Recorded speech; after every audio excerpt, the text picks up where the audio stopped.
Good afternoon, everybody. What's up? What's up? What's up? What's up? Pretty crazy day today, I thought, but not necessarily crazy in some ways, crazy in other ways. But I have to read the disclosure before I talk about it. And we're just doing a short meeting today, so let me jump in. I'm an associate member of T3 Trading Group, which is an SEC registered broker-dealer and member of FINRA SIPC. All of my trades are placed through T3 Trading Group. You should carefully consider whether trading is suitable for you in light of your own financial condition.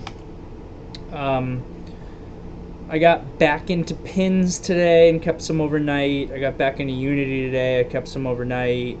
I started a position in Chewy, which I'm a little bit uncomfortable with, but I'm keeping it overnight.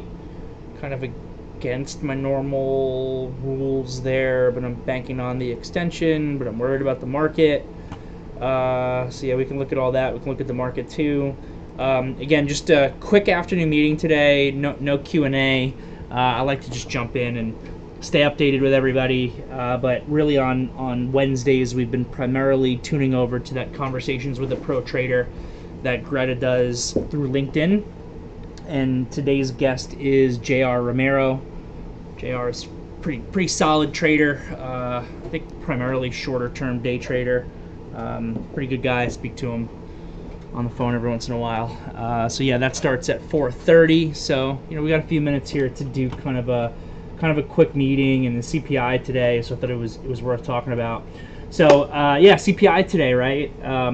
Came in a little bit hot on the month-over-month core and the year-over-year normal CPI number.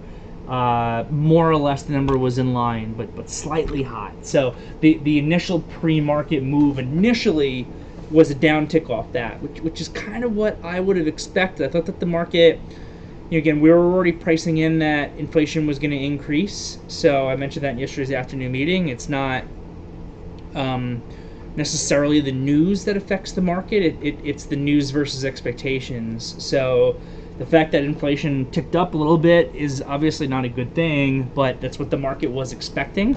My concern was that the number appeared to be like very slightly worse than those expectations actually were. So I thought maybe the fact that it was very slightly worse in conjunction with the fact that it is an uptick overall might scare the market a little bit. But we held in really well. Our starting point, I can pull up the pre-market chart real quick. Our starting point for the SPY, and this is what I was talking about in yesterday's afternoon meeting, I always like to pay attention to where we start as we go into the number. So we basically started at 446 for the SPY. And you can see here, we were kind of all over the place. Below it, above it, below it, above it, below it, above it, below it, above it. That's really how the day played out. So we were all over the place. There was no real conviction on follow through in either direction. But I thought that the intraday ranges when the market opened were decently large and did create some trading opportunity, particularly this long off of lows. The IWM was very relatively weak very early on, which is my big concern. The Qs on the opposite side were pretty strong outside of that one little downtick. I was really concerned that the weakness in the IWM was eventually going to pull everything else down, and it didn't really happen. The IWM kind of stayed weak for the most part all day. At one point, it looked like when the IWM was really weak here, and then the Qs and SPYs were holding above their neutral point, but then got pulled down. It looked like we were going to break down across the board. This was a decent spot at 10:15 for just an extension trade. I guess for the IWM was actually first, 10:05. So 10:05, the IWM makes its hammer. Decent little just extension bounce back to equilibrium trade on a 5-minute chart, given the amount of extension that we had at that time. Qs were 10 minutes later, and that bounce seemed like it helped actually pull back up the SPYs and the Qs, and the Qs kind of at that point just really resumed their strength, and the IWM did nothing for the midday session before rolling over into the afternoon. I think it is notable that the IWM closed like right on the 200-day. People keep talking about this 200-day. We haven't had a close beneath it really until today, and I think today was just by like literally a few pennies. But we've been discussing consistently in these afternoon meetings how precarious this IWM looks at just consolidating right in front of support, right in front of the 200-day as these moving averages are pushing their way down. So it shows that breadth is weak. The average stock out there has been weak. But yet the NASDAQ has actually been able to hold in. There was some mean reversion yesterday with the IWM strength compared to the Qs, and then that was out the window right away. Today the Qs closed up 0.5%, and the IWM closed down 0.66%. So it more or less negates the mean reversion that we saw yesterday. So we still have this pretty big difference, which we spent a lot of time talking about, between how the IWM is trading and how the Qs are trading and how the SPYs are trading. And it's concerning, but for the moment, the SPYs are still intact, the Qs are still intact. We're in this range, and the IWM again is really concerning. And also, for the moment, the market is sticking to the thesis that I've had as we've come into September here of more range-bound price action, not necessarily directional price action. Though we'll see if that lifts as we approach options expiration at the end of this week. And then Pat was giving us some great seasonal data in his morning note and then in the VTF today about really next week. Like Friday tends to be a negative day, and then next week was negative 26 of the last 33 years, and the median down move next week is a percentage point. So, September is already seasonally weak to begin with, and this is the weakest part of, I think, what is the weakest month, is the back half of this month. And, 26 out of 33 months is not 33 out of 33 months, so we could have a positive second half of the month. And even if it was 33 out of 33, the past 33 years have all been red, you could still have a positive month, right? I do always like to take seasonality with a little bit of a grain of salt, but sometimes seasonal flows are there for a reason, and the market tends to come under pressure after this options expiration. So we'll see if that changes the big picture of this market, because so far the big picture of this market is staying stubbornly the same and stubbornly range-based, particularly with the S&P and the Qs, even though, once again, just to mention it, this IWM weakness is something we need to continue to pay attention to. It's certainly a concern. And like I said, our intraday price action was just all over the place. And not only was the intraday price action all over the place, and this is what I actually thought made today a crazy day. We didn't get a huge move in the SPYs, right? I think the SPYs were pricing in a $3 move off this CPI. We got nowhere close to that. We closed positive 70 cents on the day. I think at most we were like up $1 and down $1 on the market. So we never got close to the $3 that the market was actually pricing in on the SPYs. But once again, going back to this concept of dispersion that we've been talking about a lot recently, where we're seeing the market not necessarily give a tremendous amount of volatility, but within that, the sectors are. I felt that what made today crazy was actually, again, just how some things were so strong today, and other things were just so incredibly weak. If you trade in a vacuum and you only trade one sector or a few select names, you could easily be saying, oh my gosh, today was like one of the weakest days I remember in months. Or you could be saying the complete opposite. Today was so strong. If you look at Amazon, like, oh my gosh, and Amazon's even continuing here after hours. Inside it up, we had Amazon, we didn't have it on the list, but we discussed it as one of the better longs to focus on for these FANG names if the market's able to recover. And Amazon was phenomenal if anybody was able to catch that. In the morning meeting, we mentioned going long versus the pre-market low. In fact, you probably could have kept it even tighter than that. You could have gone long versus the inside day low. So you got your Amazons of the world, just tremendous. Google had a pretty decent day. Microsoft had a pretty decent day.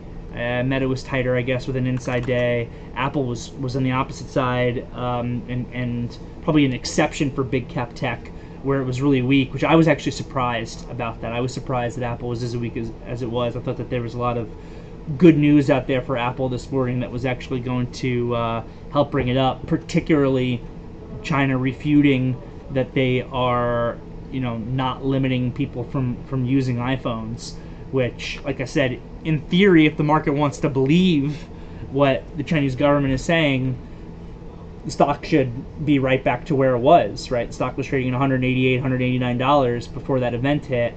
And I didn't think that we would be at $188 or $189 today in the name by any means. I didn't think that we would, fully negate that news just because China's coming out and they're saying it's not true. But I did think that we could have gotten a real bounce in this thing and maybe tested 180 or maybe even try to break 180 and get a little bit further into that gap. That could not have been further from the truth. But for the most part, outside of Apple, big cap tech was incredibly strong. But some of these other names, I remember looking at this regional bank ETF in the beginning of the day, and it recovered decently. It stabilized. But this first 20 minutes in the KRE, like 22 minutes or so, was just a bloodbath. And most growth that we were looking at this morning was also just a complete bloodbath. You could look at, I guess there was a negative note out somewhere, but I mean, Roblox at one point was down like 8%. It still closed down like 5%. Unity, which opened up flat, I think it was green pre-market. They just absolutely destroyed Unity. It was down 5.5% as of the close. It was down even more than that intraday. ARC, of course, just kind of being a proxy for growth names, just an ETF, was also super weak. So those regional banks, those growth names, things that were more IWM related, were just completely terrible. And then you look at Microsoft and Amazon, and you get a different picture. XLE maybe somewhere in between. At a certain point, it had some weakness early on in the day. So I don't think that the insanity was so much in the indices themselves, though. Even though the range was tight in the indices, I thought there was actually a decent amount of volatility. Just again, if you got the SPYs up, or that's what I have up right now, solid opening uptick, then next thing you know, we're getting pretty extended to the downside, and then we did a V bottom 100% reversal to new highs, ranged out there a little bit, breaking down at 3 o'clock, getting extended to the downside, almost retesting opening lows, just to have a pretty strong rally into the close. And the IWM was extreme at certain points as well, particularly at that first low. But the real action, I think, was just more in this rotation and this dispersion of sectors and stocks as certain things just performed great and other things didn't, which is what can make the indices trade a little bit more, flat and a little bit more neutral. So that's pretty much it. From a trading perspective, AMC continuing to pay me on that idea. It's still just a trade for me. It's not something that you should expect me to be in for too much longer. Maybe another day or two. Really, my target on this has just been the 80 EMA. So AMC by far my best name today. And then I had a big focus on this Chewy to see if we could get like a day 5 RDR with all this extension down there in conjunction with the DeMark buy on the daily chart as what I thought was a extra layer of probability for a bounce. And this thing just could not clear up above $22. It stayed weak. I'm probably a little bit heavier than I should be, considering that I'm holding a position overnight that's against me. I usually, as a rule, don't hold positions overnight that are against me, but it's not that far against me from what my price is. It's just the size that's a little bit more of a concern, because like Pat was saying, they could flush this name with a big down sweep. I think that a bounce has to happen inevitably in this name. Just the degree of extension in conjunction with the move, I think it's finally time. We're really approaching the area here where the stock should be able to give a bounce. I don't think a bounce to $23 to $24 is really asking too much. But closed on lows here on day 5. Tomorrow's day 6 is making it very hard to keep. It was very hard to trade intraday today. Also, it just was it was a real tough one. Some of the other stuff I was not involved in that I was looking at this morning, but worked okay initially. The initial Moderna bounce off 110 we were looking for, and then I remember Sharir brought it up like the 3rd time it got down there, and I was like, nope, if you didn't make money here and here, you don't belong buying this thing in that 110 area on the 3rd chance, because every time the level gets tested, there's a higher probability that it breaks, and that's exactly what happened on that 3rd major test of Moderna. I think that Hain, which I didn't trade through $10, was really good as well. So yeah, that's pretty much it. Yeah, we're seeing ARM is set to price its IPO $52 a share. I believe that's going to be tomorrow. So adding on a little extra excitement. We also have the PPI tomorrow morning. All right, so yeah, just a quick update there. So I'm not going to take any questions. I encourage everyone to switch over to Conversations with the Pro Trader with Greta, and today's guest is JR Romero. That's going to be on LinkedIn. So I'll see you guys there, and have a great night.